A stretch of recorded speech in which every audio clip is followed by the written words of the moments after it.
my friends, and welcome to the Growing Happy Babies Birthworkers interview series. In this podcast directory, I make sure that you have the easiest possible time deciding which wonderful birth supporter is right for inviting into your family's journey. All the potential members of your essential prenatal and postpartum village are assembled right here in the Growing Happy Babies directory. Doulas, midwives, prenatal and infant body workers, lactation consultants, and so much more. I'm Adina Kopinski, board-certified lactation consultant and fellow mom. Together, we transition more easily into motherhood. Let's grow some happy babies together. Hello, everyone. Welcome again. Today, I'll be talking with Rebekah Pearlman, doula and childbirth educator in the Tel Aviv area. Hi, Rebekah. How are you? Good, thanks. I'm so glad you're here. I'm excited to dive in and hear more about what you do in your doula practice. But before we get started, I always love to hear about people's backgrounds and what drew them to this field. Can you tell us a little bit about that? Yeah, sure. Hi, so I'm Rebekah. I'm from Montreal originally. I come from a fundraising and tech sales background. I made Aliyah 12 years ago, started in fundraising, and was one of the lucky ones who moved into high tech. I worked at several big companies, Move It, Guesty, and always in the back of my head, I really was passionate about women's health. Even when I was in university, I always wanted to be a nurse, a doctor, and I always had this intense doubt in myself that like I wasn't smart enough to do it and I should do something safer and easier. And once I left the tech field, after the war, I needed something more. I realized that I had always talked about being a doula for years and I had used three doulas and I decided that it was time to just, go for it and, look into this dream. I really love supporting people in general and I especially love supporting women. I love the journey of motherhood in all its mess and all its beauty. And I really, really wanted to be a part of that. Yes. Wow, beautiful. It's amazing how deep-seated so many of us who enter this women's healthcare field. It's amazing how deep and how far back in our history the desire to help other women comes from. So deep. Yeah, it's incredible. Can you tell us about yourself as a doula, as in what makes you different? Why is like working with Rebekah the doula different than working with any other doula? So I love to say that I was making a joke to my friend the other day that I'm like the doula of the people, like the Pope, where like whatever you're into, I will be into, and I will just research my tuchus off until I know everything about it. So, for example, I'm very well versed in supporting natural birth without an epidural. I'm very well versed in supporting birth with an epidural. I've had people reach out to me to be their melaveh for C-sections. I am just one of those people who I will be like a chameleon in your birth, where it's like if let's say you want to do a natural birth, I'm there with the tools, the knowledge, the patience to get you through that. And let's say we get to a wall and you're like, I want an epidural. I'm like, great, Rebekah, the epidural doula is here. And I think there is this misconception that all doulas have to be these like crunchy, kind of people. And I'm just not. I would say I'm scrunchy, to be honest. That's like a different term, but I'm very into everything. I feel like I'm a doula that can just look at a woman and their pregnancy and focus on talking to them and their baby and what they want, not what I want. Because what I want at the end of the day is less birth trauma, is a happy, healthy mama and baby and dad. And I'm there to make that happen. Whether you decide you want Rage Against the Machine playing in the delivery room, or if you want dolphin songs playing in the delivery room, if you want to give birth in a pool, if you want to give birth standing up, or if you want to have a C-section.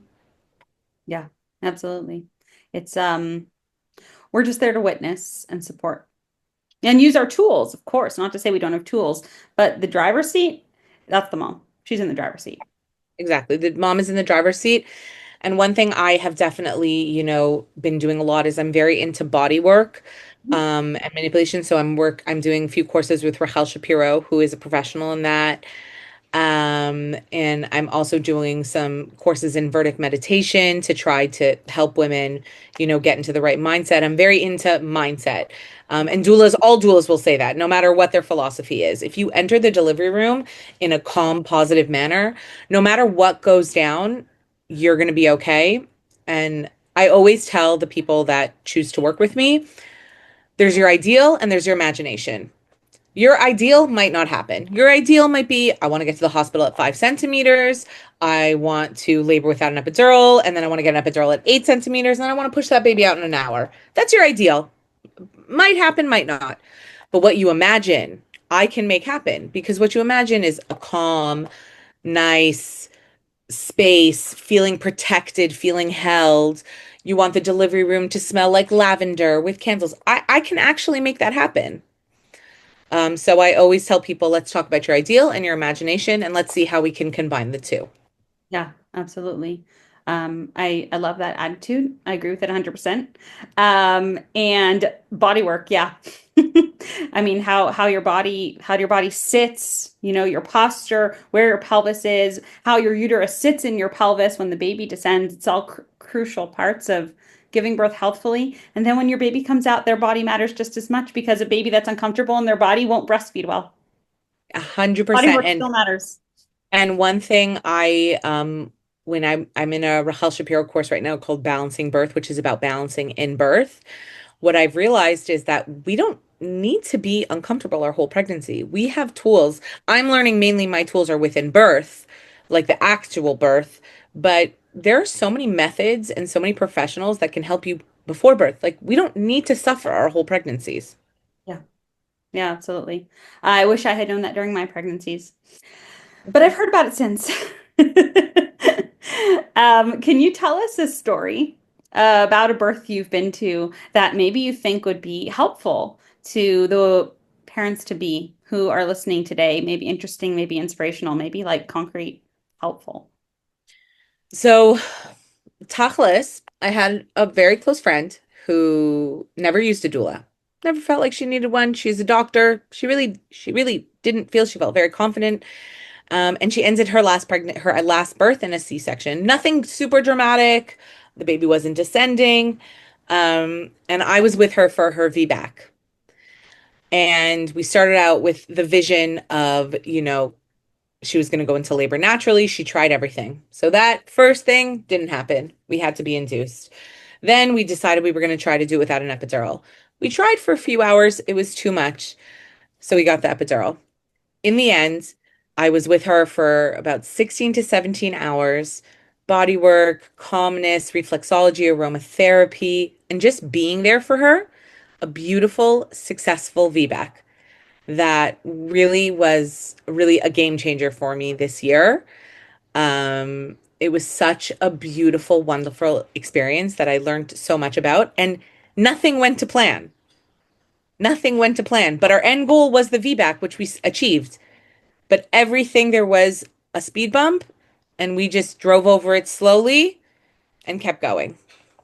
The only thing that you can plan about birth is that you can't plan it. It's unpredictable. Exactly. Exactly. But if you have that mindset, things might go smoother than you think. Kind of if you let go of that control, Yeah. you'll be able to, move forward. And one thing that I do in my practice is all doulas are there for their, clients during the latent phase. But I really feel like part of my practice is I make the latent phase a very important phase of your birth. I really try to, in my meetings before your birth, give you the tools to get through that latent phase, Hmm. Yeah. which will affect your active labor. Yeah. Tell anyone who's listening what exactly the latent phase is. So the latent phase is pretty much active labor. We have dilation, which is a little bit sometimes now I'm thinking dilation is not always all the things, but if you hire me, I'll talk more about that. Latent phase of labor is pretty much you're warming up into your active phase of labor. So usually you're at home for a few hours, you have contractions, they're regular, they're not regular. And during that time is a time for rest, hydration, sleep, preparing your mind and your body for active labor, which is like your cardio workout to get to the end. So I feel like the latent phase it's not that it's not forgotten, it's that it's like, okay, the latent phase is coming. Okay, when are things going to get moving? When are things going to go? Let's yell, like, okay, walk, do this, jump up and down, let's get it going. I really believe that, like, if it's going to take 10 hours for you to get into active labor, it's going to take 10 hours. And no matter how many bounces on the ball and curb walking you do, it will help, but you'll also enter labor exhausted. Mm. Yeah. So to take that time to rest and to set your mind and your intentions and enjoy that time as one with your baby, because soon they'll be out. So I really feel like it's an opportunity that everyone should grasp. Journey oriented, not goal oriented. Exactly. Totally. Yeah. Can you, I think you just did actually, but can you give a pregnant woman one piece of advice? Use your sick days. Mm. Use your sick days. Use your sick days to rot on your couch for a day. Use your sick days to spend a day with your husband. Use your sick days to spend a day with your kid, your older child. Use your sick days to do a 2 hour long yoga class. Use your sick days to go see a movie by yourself. Use your sick days. Interesting. Yeah, I hear that. You deserve that time. Yeah. And I'm not saying like there's a lot of people who get to that point, including myself when I was in my tech career, where you get to that point where you're like, okay, I can't do this anymore. I'm taking the last 3 weeks off. Why do we have this attitude? Let's take off a day or two every week and let's enter into labor with a freezer full of food, with, you know, a deep understanding of our breath, with a deep connection with our husband, with a deep connection with our children. And you can gain that by giving yourself just one day, Yeah. one day a week. Thank you. Nobody has given that advice yet. And one of the reasons why I love asking for advice is that the answers are so unique. Yeah, I'm sure. Yeah. Can you tell the pregnant women who are listening today, what is one thing that they are going to be surprised by postpartum?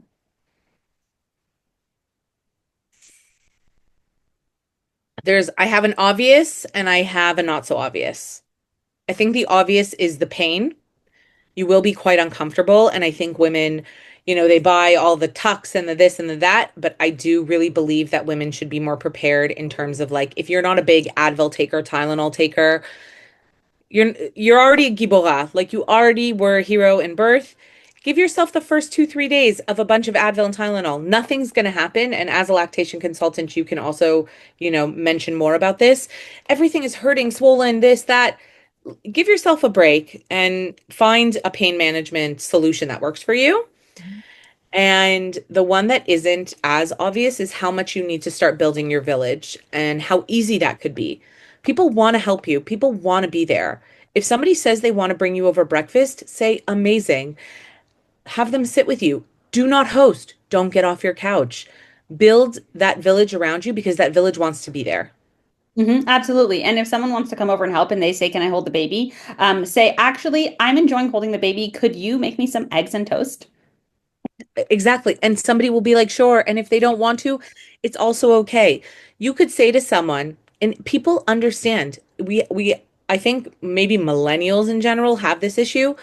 If you're direct and you say what you need and what you want, no one's going to argue with you. And then someone will be able to feel like they could say what they need and what they want.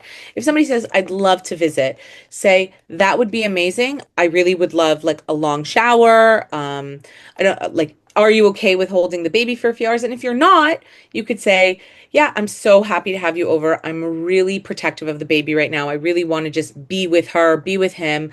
Happy to have you over. I just really can't host, or would love if you could pick up some food. Or you could say, come over for half an hour and just be. Yeah. Yeah, absolutely. Thank you so much, Rebekah. I'm just listening into this conversation is going to be helpful for anyone, even outside of your area. That's part of why I love this project is that, like, honestly, like, listen to the whole podcast, guys. Don't just search your area because everybody has such wise things to say. Thank you.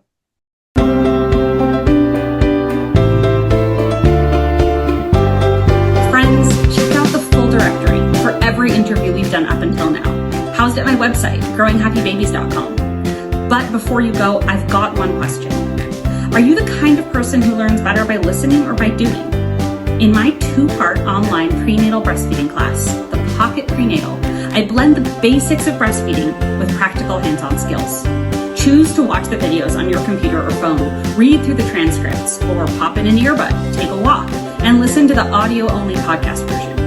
After you've dived into the what's and whys of breastfeeding, join part 2, our live hands-on class, where we roll up our sleeves and practice the how of breastfeeding. Experience hand expression, learn how to size yourself for better pumping, practice bottle feeding techniques that improve your baby's sucking skills, and use easy bodywork exercises to help your baby's comfort, sleep, and digestion. You're going to walk out of this class with an essential toolkit for navigating early motherhood. This is the class every baby needs their mother to take. Go to thepocketprenatal.com and use your listener code, Growing Happy Babies, for a special 10% discount. See you there.